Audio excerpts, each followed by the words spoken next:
It's Principal Kunihisa. I'm back again with your next parent pointer as we continue our journey through love languages.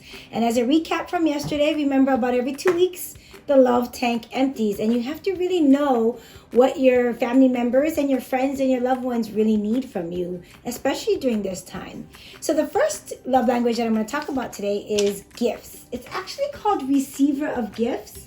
But the way you tell somebody's love language the most is by how they express it, not just to their spouse or boyfriend or girlfriend, but their family members, their parents, their kids, whomever they are in touch with. So you want to analyze each person based on how they communicate in totality. So I'm going to talk about two of my aunts that I have. Auntie Sandy, who is a very big gift giver. Like, she will go on and try on the clothes at Christmas time for different people and get it a little bit bigger or a little smaller depending on who they are. She even gave me this Apple Watch. I had planned out a trip for our family to take years ago, and she knows I like to exercise and keep track of it, and probably wouldn't spend money on a watch, and she actually bought it for me.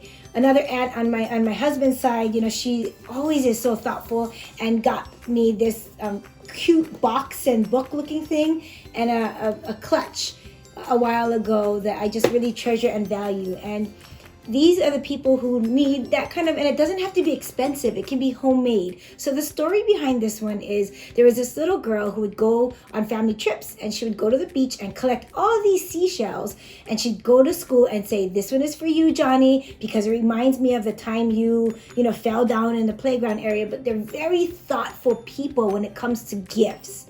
Now, the danger in that is I'm not a gift giver. That's not my love language. So I will buy generic gifts and not be too thoughtful about it. And somebody could get really hurt when that was very unconsciously done.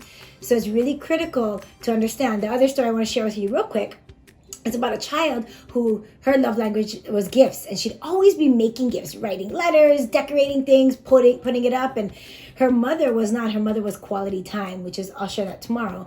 But her mom said, one time she was crying and she said, "I'm going to clear my calendar for you, and I'm going to spend time with you all day tomorrow." And the girl just did not feel a lot better, and she wanted her parent to keep all the gifts ever made throughout the years.